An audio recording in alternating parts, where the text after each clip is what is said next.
Hi everyone, I just want to make a few comments about this module, which is titled African Philosophy, Politics, and Social Organization. I'm going to keep this brief because you have a number of other things to look at, including a conversation I did with Dr. Bernard Madalino, who is currently at University of KwaZulu-Natal in Durban, so in South Africa. And you've got lots of reading to do, which I want to talk through just briefly.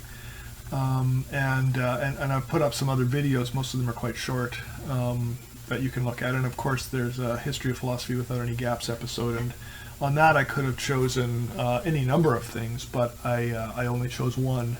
And you are obviously welcome to listen to any others in this series as well. I mean, the thing with philosophy of politics in Africa is that there are a number of questions, I guess, that kind of come under the general heading of philosophy of politics, and especially once we broaden it out to be interested in questions of social organization and related kinds of things, and even broader, perhaps, philosophy of law and things like that. So there's a lot we could talk about. I mean, this is a module that could be an entire course. And so really we're just kind of skipping across the surface here. But, and I've listed some of these questions in the module itself, but, you can, depending on the kind of question you ask in philosophy of politics in Africa, you get a whole different set of conversations around it. So you could ask, for example, what the ontology of politics is in Africa. So in other words, how does power work? Who is power between? What is its purpose? Who are the actors involved, and things like that. And so the question of just the nature of power, the nature of the legitimacy of the state. How do we recognize legitimacy of a state, or do we? This is a problem not only within African philosophy of politics; it's in any philosophy of politics. We have to justify uses of power. We have to justify coercion. We have to justify limitations of people's freedom, things of that nature. And so on what basis is that done? There's a whole narrative in European or in Western politics about how and why that's done. The question is that the same narrative that one might use in Africa? Short answer is probably not exactly, because there's a very different history involved. There's a cluster of questions around that. There's another cluster of questions around, just looking at the reality of the emergence of African countries out of, the kind of control of colonialism. And, obviously we have to be careful in saying that, because there's a very good argument to be made that colonialism continues to this day. In Africa. It continues to exert an influence through what we might call neo-colonial structures, so the kind of maintenance of the structures of colonialism, even though there's been a change in who the actual leaders are in a country, and also through the mechanisms of influence that might continue to be to exist among European or Western powers and African countries. So there's very good reason for supposing that colonialism is not simply a thing of the past. But if you look at the beginnings of the emergence of African countries as states, what you often find are figures who are interested in adopting a kind of philosophy to undergird their nation-building efforts. In some sense, you could look at some of the things we've already seen in this course. So negritude, for example, was a philosophy that was, propounded by, among other people, Leopold Sédar Senghor, who became the first president of an independent Senegal. And so, in a certain sense, there's a sense that negritude functions not only as a philosophy of African, consciousness or black consciousness in a certain sense. It also functions as a philosophy of state.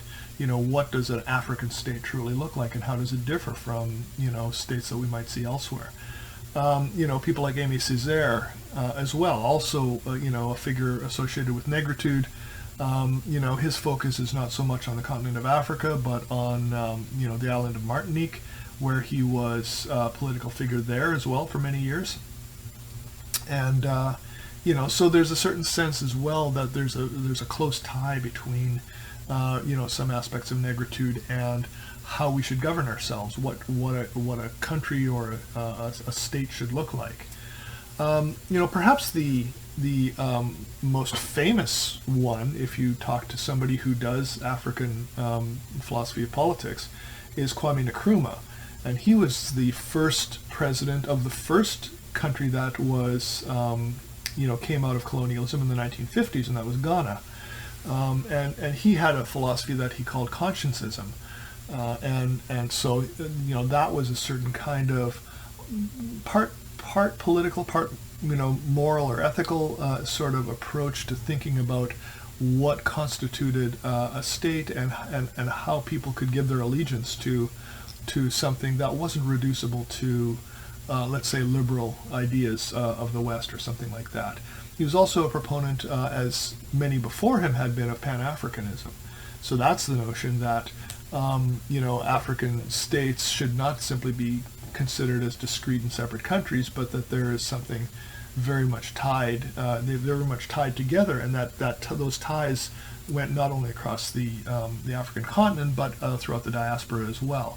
And so Pan-Africanism really is a philosophy of connection among people on the continent and people throughout the diaspora.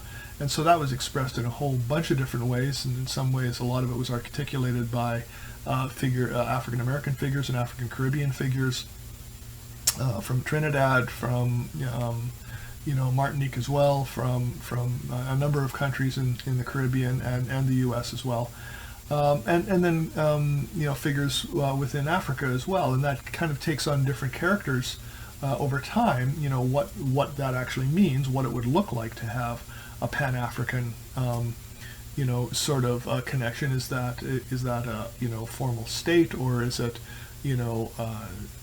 something that has a kind of racial basis to it, or on what basis exactly is this Pan-African sort of sensibility grounded? But it's a powerful one, and Nkrumah is one of the figures in that as well.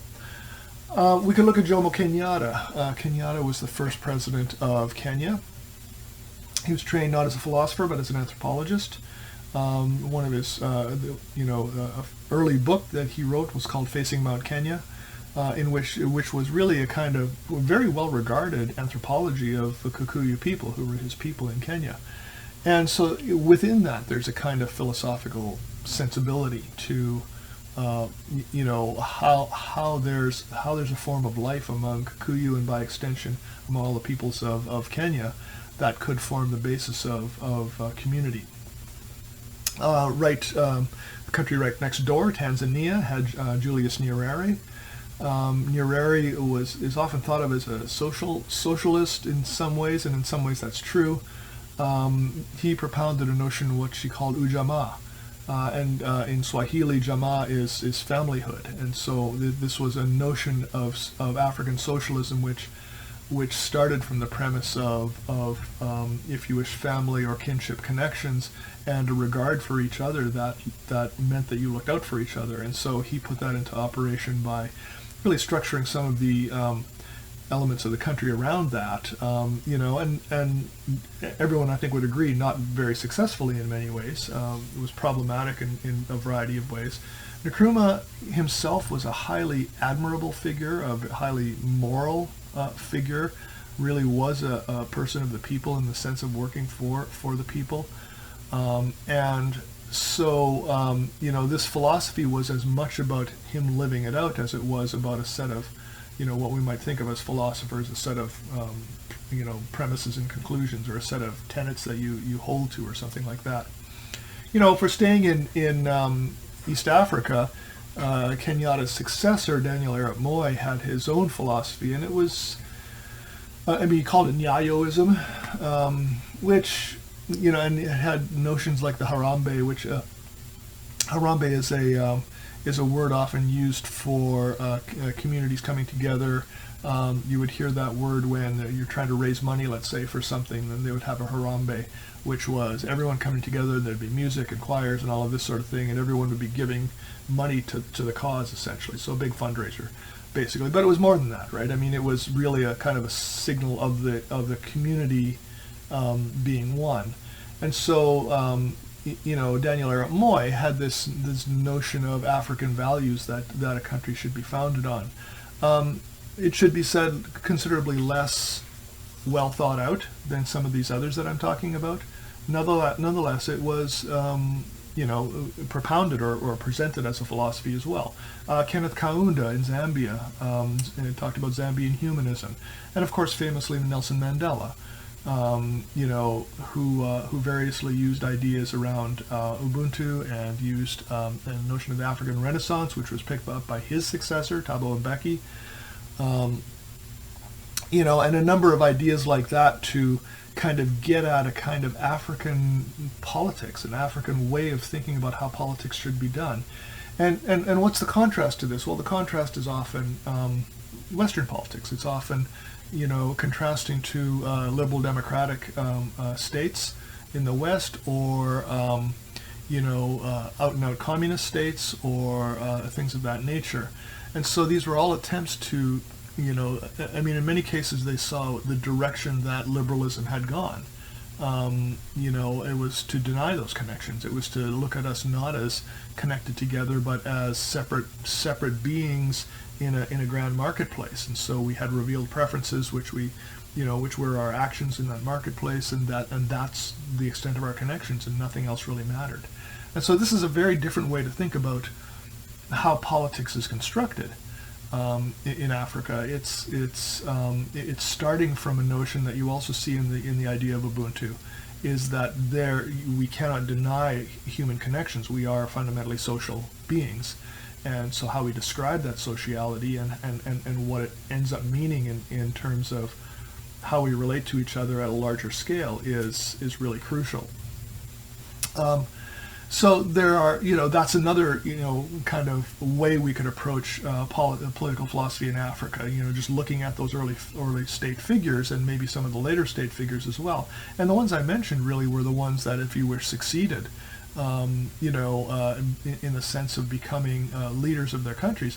But there were lots of others that had really important and interesting things to say. Dedan Kimathi in Kenya, who was part of the Mau Mau, and Patrice Lumumba in former Zaire, and the list goes on of people, and we can include people we've already seen, like Stephen Biko in South Africa, and lots of others. Okay, and so we don't need to just, when we come to ideas of political philosophy and how states and nations should be organized, we don't need to stop with those who actually became their leaders. There are plenty of others to talk about.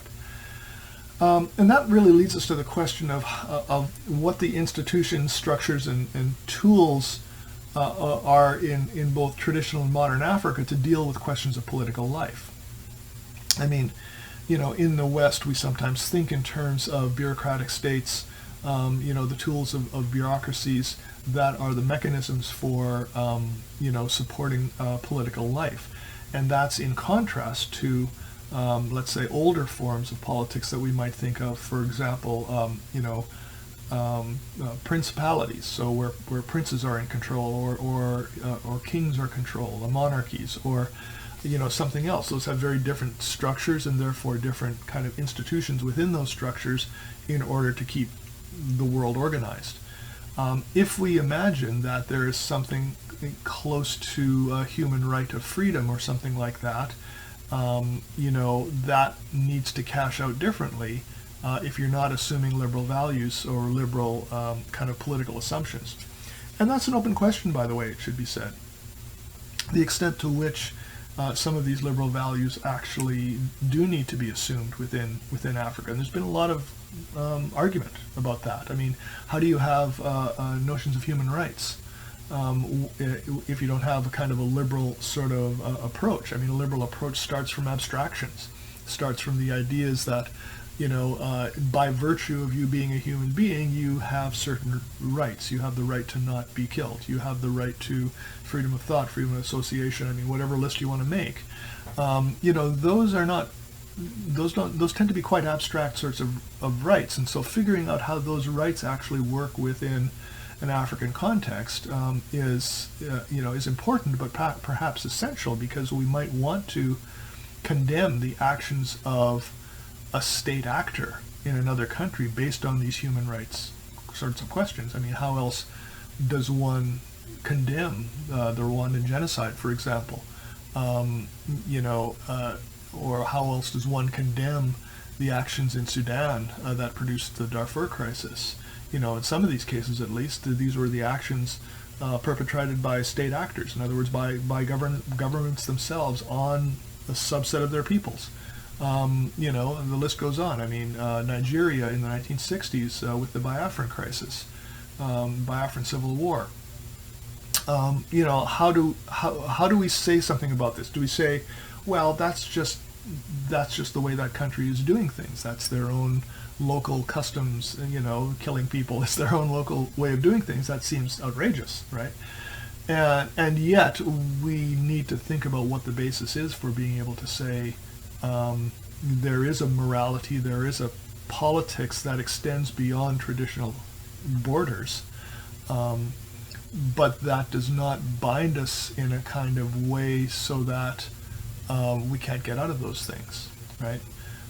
So those kinds of questions are important. Here's another question in politics that's important. It's about everything I've said so far. It should be pretty obvious, and that is, how do Africans best deal with the legacy of colonialism, right? I mean, there were a lot of countries around the world colonized, some very large ones like India, others as well. And yet the whole continent of Africa, in a certain sense, was colonized almost completely, not quite. I mean, Liberia was never colonized, and Ethiopia was never colonized, but every other country in Africa was. And so what do you do with that legacy? And it's not only colonialism, it's the history of slavery, and it's the history of apartheid, and it's a lot of real brutalities. And those brutalities are not in the thousands of years ago range. They are in the over the last 300-400 years ago range. So pretty recent on the scale of things. So how do you deal with those sorts of things, and what kind of political structures can be put in place that doesn't just perpetuate the injustices of that colonialism? And then finally, the final set of questions we could ask, I suppose, are questions around how political structures imply things about legal structures or constitutions or things like that. So questions around punishment, the nature of punishment, justice, rights, these really end up being quite legal questions as opposed to political questions in the sense of the nature of the state and so forth. And so, these are all quite different conversations to be had about politics in Africa, and there's deep philosophical issues wound up with them. So within the module, I've got lots of questions that I'm going to get you to use in the discussion this module. I have a bunch of reading that you can see, and the reading is a little all over the place. There's a very short introduction by Magobe Ramosa, Justice and Restitution in African Political Thought. It's just a couple of pages. And then after that, there's a very long essay that he has where he thinks about sovereignty, constitutionalism, and democracy in Zimbabwe and in South Africa. And so he really kind of goes through an argument for why the arguments for continued neocolonialism, that is continuing to, for example, keep land in the hands of the white settlers, these are unsuccessful arguments. Okay, so he's kind of one by one taking them apart and showing that the way that they're limited. And so really ultimately it's an argument for things like land redistribution. It's an argument for reparations, which is a very current and hot topic. It used to kind of be on the back burner, and then more and more people lately have been, taking seriously the idea that reparations are owed to those people who have been colonized, to former slaves and things like that. And it's a real serious philosophical question worth talking about. So Ramosa is, kind of working through all of those in a very kind of methodical manner, and he's very good at that sort of thing. And so he's really trying to think about how we can get from point A to point B. Really, in other words, how we can get from where we are right now, where the inequity remains in many African countries. And that's whether you have a kind of a white settler class like you do in South Africa, which still owns a great deal of the land and a great deal of the means of production, or if you're in a place like Zimbabwe or East Africa in general, like Kenya or somewhere like that, where there's much less of that, but some of that land has transferred over to, I guess you could say a privileged few, and so some of those neocolonial structures remain in place. The land is not there for the good of all of those who used it prior to colonialism. It is now kind of reinscribing a kind of capitalist sort of approach to how land should be handled, and a lot of people get left behind in that kind of approach. And so there's some really serious questions on this, and really some serious missteps that can take place as well. If you know anything about the history of Zimbabwe, you know that Robert Mugabe, the former president, insisted on a kind of land redistribution plan. In other words, redistributing the land of white farmers back to black Zimbabweans. What this did to the economy of Zimbabwe was catastrophic, right? I mean, you can find billion dollar Zimbabwe notes, right, which are worthless, right? I mean, their economy just tanked. So it became a very, very difficult sort of thing to accomplish. I mean, that kind of straightforward reparation plan did not seem to pan out in Zimbabwe at all. And so the question of how you actually do this in a manner that is going to really give advantage back to those who have been previously disadvantaged is an open question. And, a number of people have opinions on how to do this. So that's Ramosa's long article. We have a shorter article from Pauline Huntanji, who we've met before, and it's really focused mostly on science and how science could be brought to Africa in a more disciplined manner than it currently is, and taken out from under kind of colonial structures of how science ought to operate. We have Ibo Mandaza, Reconciliation and Social Justice in Southern Africa, the Zimbabwe Experience, so another Zimbabwe kind of reflection on how, and the word reconciliation is an important one here. You probably have heard about the Truth and Reconciliation Commission, which was in South Africa after the fall of apartheid. Bishop Desmond Tutu was the head of that, and it was really an attempt to think through how do you deal with decades of brutality, decades of marginalization, without simply turning it into a revenge opportunity, without simply saying, okay, now we're in power and now you're going to pay. And there's an argument for saying, okay, you've done these horrible things and now you must pay for them. But does that enable you to build a country? Mandela's argument was, no, it doesn't. It just continually mires you in a kind of tit for tat, who has the power, who doesn't have the power, and all you end up getting is, a back and forth of recrimination and violence, essentially. And there was a lot of violence in South Africa. And so they tried this thing. They tried this Truth and Reconciliation Commission. It's come under a lot of criticism since its time. I think in many cases for good reason. There is certainly a feeling that those who did the worst things did not necessarily have to take responsibility, even though the point of Truth and Reconciliation was to tell the truth and for people to own that truth. But I think most importantly is that I think people had hoped that would usher in a time of kind of rebalancing in the country of opportunity and things like that, and it definitely did not do that. the opportunity is still overwhelmingly in the hands of South African whites, and it is also in the hands of a kind of small select class of blacks and others who have made it. But in many ways that has left behind a huge population within South Africa. Remember, the black population in South Africa is something like 85, I think, percent or something like that. I've forgotten what the figure is, but a lot. And so to rebalance would be a really major sort of thing. So that's part of what's behind that. We have a paper by Agosa Oshage, Rescuing the Post-Colonial State of Africa, a reconceptualization of the role of civil society. And so civil society is, in part bureaucratic society. It's really in part the kind of political society in which everyone can be involved. And so, it's an attempt to think through, in the wake of colonialism, how can you have a civil society? And really the question underneath it all is, how can you trust, right? How is it possible to reinscribe or recover trust in a society that has been so violently and horribly damaged? Is it ever possible to trust? And so that's some of what's behind that chapter.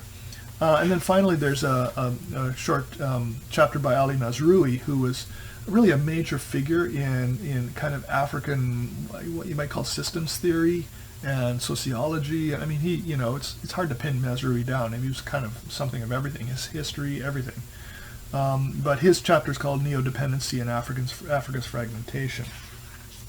And so, he's really trying to think through.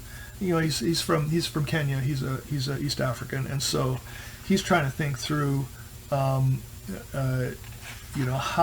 it is possible for Africa to get past this, this fragmentation. So these are pretty interesting chapters, and I hope you take a look at them. As I say, there are some videos in this module as well. Tried to keep it under control, so it's not too many. There are some longer ones that you don't have to watch. There's one at the end with Christopher Alsabrook and Matsamai Malefe. It's a longer one. It's interesting, but it's not required. If you're interested in the things that they're talking about, that's great. So that is what we have on this time. And like I say, this feels like a whole course packed into one module. So, we're going to have a lot to talk about here, and I look forward to what you do with this in the discussion area. So, see you over there.